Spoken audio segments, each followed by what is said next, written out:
Our next guest, we had beers with him in Dublin, which bonds us for life. That said, none of us enjoy standing next to him publicly because it causes us to look completely invisible to the ladies. And that hurts. His abs have abs. Say hello to Brady Quinn.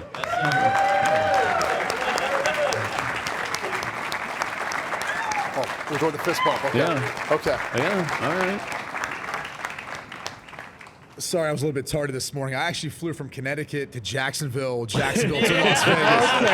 I mean, I've never heard of that before. Have you guys heard of anyone who actually would do something like that to make it to Las Vegas? Really not necessary. The second he sits down, he takes a shot. But Todd, do you know how crazy it sounds that you Does flew sound from crazy. Hartford to Jacksonville to Las Vegas? I was on the plane for 8 hours and 44 minutes, but it was very comfortable. Seat 3C. That was good. That was all right. Okay. I got some potato chips and I had peanut a great M&Ms. trip, too. I was just a little bit late getting in here. Yeah. I mean, yeah, it was probably not the best way to go. Great to see you again. Good to see you. If I gave you, you could face either one of these defenses. Ooh.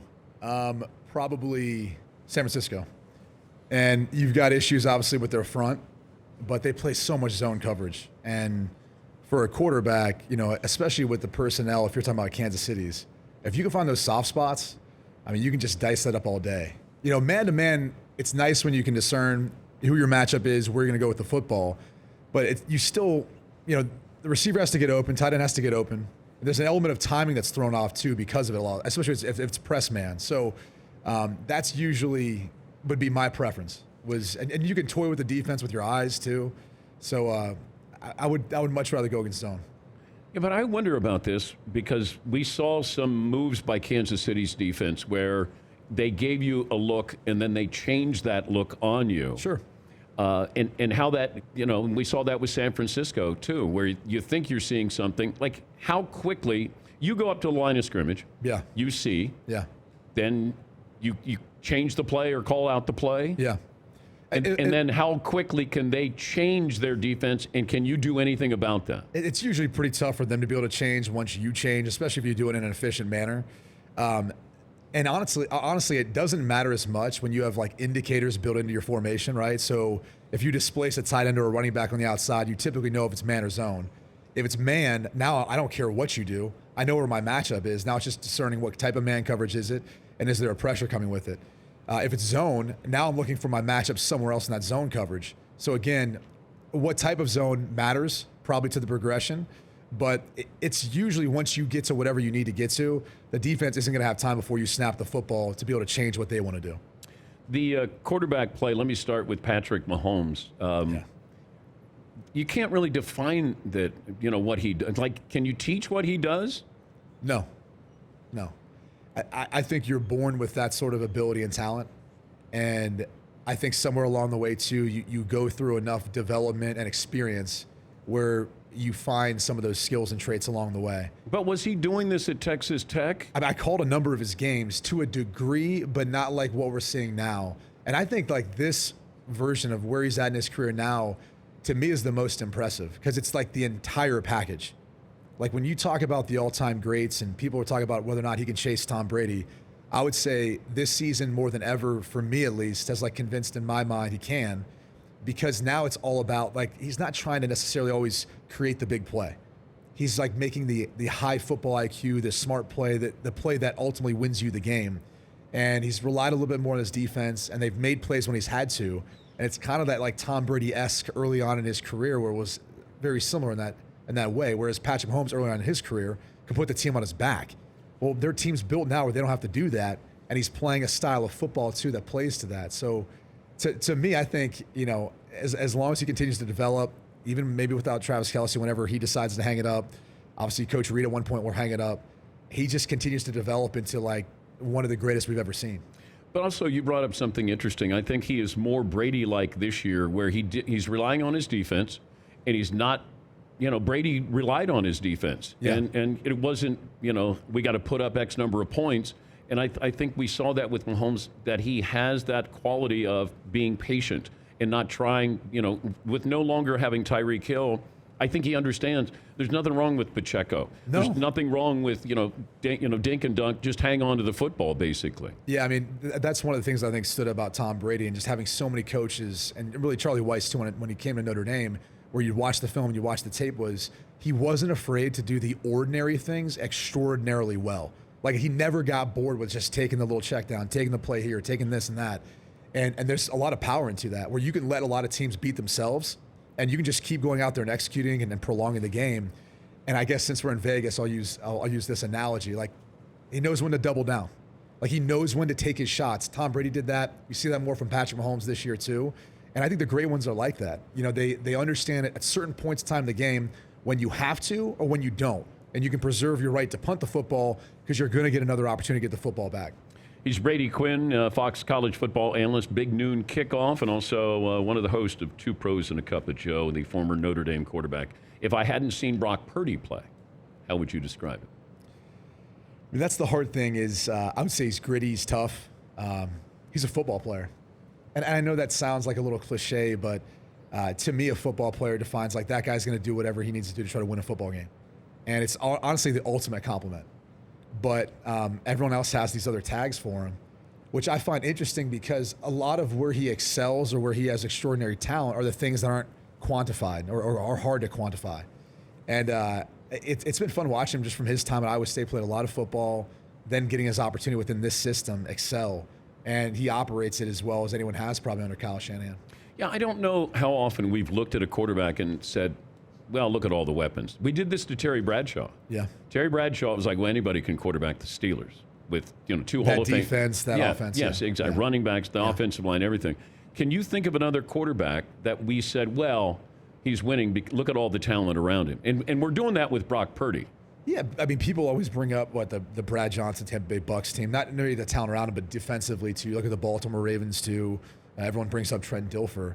Which, again, I think there's a certain... but Dilfer wasn't an MVP candidate. No, that's Brock true. Purdy is an MVP candidate. Sure, And I think people have a hard time acknowledging, he does what he's supposed to do. Right. It's like the guy who shows up for work for 30 years and never misses a day. And I'll put it this way. Like, he distributes the football well, right? Yeah. Like, would we be okay at this day and age giving the MVP to Steve Nash? Like, remember back when he won it? And he dished the ball all the time. He'd be, like, right there, and you're like... just take the layup, and he just dish it to someone else to go ahead and score. And I wonder in today's NBA if that would be enough to win an MVP, because that's essentially what his job is it's distributing the football, and he does it, again, extremely well. And what's wrong with that, leaning on the talent that he's got around him? Yeah, I think it's a compliment to him that he's able to do that. There are a lot of, how many offenses win a Super Bowl, and you go, man, he did that without any good players. Right. Like, they all have good players. Yeah. And I think he helps them excel in the sense of he gets the football to them in the right spot at the right time, which is extremely important. He's accurate. And then he can create, too. We saw that especially in the NFC Championship game. When he needed to, he used his legs to create and do some things downfield. And so, again, I think he encompasses everything that you're looking for. And so throw whatever tag you want on him. If you win Sunday, he's going to be a Super Bowl champion, and no one can take that away from him. I also think he benefited by playing at Iowa State, where he didn't have, it's not a marquee football program, and it felt like he had... Be careful there, Dan. There's a lot of passionate fans. Their name's Iowa, I'm saying. Well, they had a better offense than Iowa had. Wow. I think we could get a group together and have a better offense than Iowa's had. I think you guys need to host a show for the Cyhawk next year. I need to get out there for that rivalry game. But I think he had to throw people open in college. Like, I think it was tougher, not playing at Oklahoma or USC or Ohio State or Georgia. I think he really had to work, and that benefited him with, what he does in the NFL, where you do have to throw somebody open. Yeah, I think there's maybe a degree of that. I mean, I don't want to take away from some of the players they had over the time he was there. They had some talented players. I don't even know if it's so much that. I think some of what he went through probably during his time at Iowa State is just understanding how to lead, especially through adversity, understanding what loses games, what can win you games. Like, there's a lot of important lessons, because ultimately quarterback is about decision-making.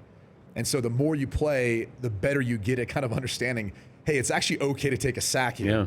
Like, if we did the tree of life, okay, and there's my old quarterback coach, Tater Smith, talked about this one time in the quarterback room. He always say, there's getting married, there's having kids, there's always winning the Super Bowl, there's all these great things. And he goes, and as you go down the tree of life of like, all the other bad things that are out there, he's like, people will tell you taking a sack is like the worst thing in the world. He's like, it's not, all right?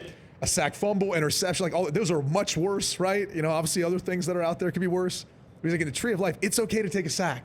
They'll take time off the clock, preserve the right to punt. You'll get another shot back at it.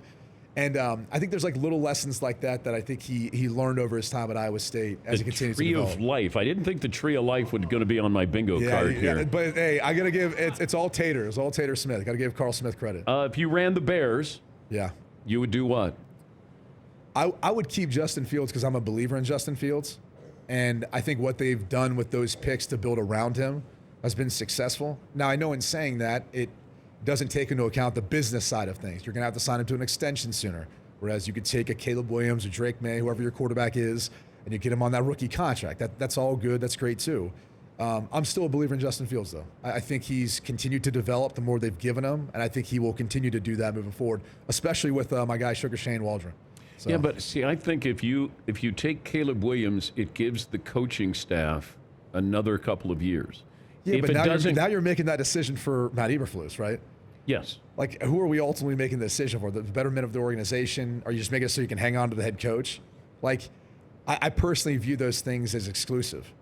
Whether you take Caleb Williams or whether you keep Justin Fields, you're evaluating your head coach based on what he's doing with what he has on the roster. And is he putting those guys in the best position to succeed? So if you're just trying to buy the guy more time to, like, prove you wrong or right. No, if I'm the coach, I want a new quarterback. Sure, but isn't it Ryan Pohl's decision? Well, I mean, who ultimately makes that decision? I would imagine the GM would. Yeah. Did you do your Super Bowl pick? I will make it fairly simple. Okay. I will have to go with the Chiefs. Obviously, spent a year there. Love the Hunt family. Love a lot of the folks there. Just a lot of good people. Ted Cruz is the best. So I'm rooting for them. I just think ultimately it's going to be a tight game when it comes down to it. It's hard to ever pick against Patrick Mahomes. Ted Cruz, the politician? Is that what you're talking about? No. Okay. Right. I wasn't sure what that had to do. People know Ted Cruz within the Kansas City Chiefs. Okay, I was curious there. Didn't know what Ted Cruz had to do with the Chiefs. I'm not talking about Eagle Pass or none of that. I'm not talking about any of that, Dan. Right, fair enough. Media relations. Yes. Yeah, thank you. I assume you've had on a Chief before where someone's talked to Ted Cruz. He was with the Rams for a while. He was with a few too. No, nobody's brought up Ted Cruz, who works for the Chiefs. That's why I got to give my guy a shout out. He does a great job. Todd, do you know Ted Cruz? I know Ted Cruz. I know Brad G.E.E. He's a Chiefs head of media relations. And I mean, I don't know. I'm going to give Ted Cruz credit for bringing together Travis Kelce and Taylor Swift. So I'll leave that out there. So. I don't know. Wait, they're the match? He's the matchmaker? I could have completely just fabricated that, but also, do we know it's not true? So there's that. Okay. We don't. Okay. I mean, we do know Fritzy, for some reason, took a flight from Connecticut to Jacksonville. Jacksonville to Vegas. We do know that. I did do that. Yes. You trying to get status? Like, what was the point of that? That was just a bad choice. Yes, Paul. Brady, I think he's taking the same flight back. It has the same route back. No, this one actually goes to Norfolk, Virginia, then to Connecticut. Which is, I don't know if much that's better. great either. Yeah. You couldn't get a direct anywhere back, like where you could just land and drive? I got all excited that it was seat 3C was available on Breeze Air, and I'm like, you know what? I'll go to Jacksonville and I'll sit in the biggest seat and get the extra leg room. Drew Brees has his own airlines. That's right. No, I went to a game he was at. I want to say it was 2 years ago, and I've seen his plane. He's got a really nice plane. And Wow. Well, I might say Breeze Air on the side or something. That was a very nice plane. So He's Brady Quinn, 2 pros and a cup of Joe, and big noon kickoff. Always great to see you. Thank you, Brady. Somebody's yelling at Brady back there. My pants are too high. Oh, yes. Yeah. It may be today. I'm still self-conscious about that. So thank you. Thank you, Will Ferrell. Thank you for that. We're back after this with Troy Aikman.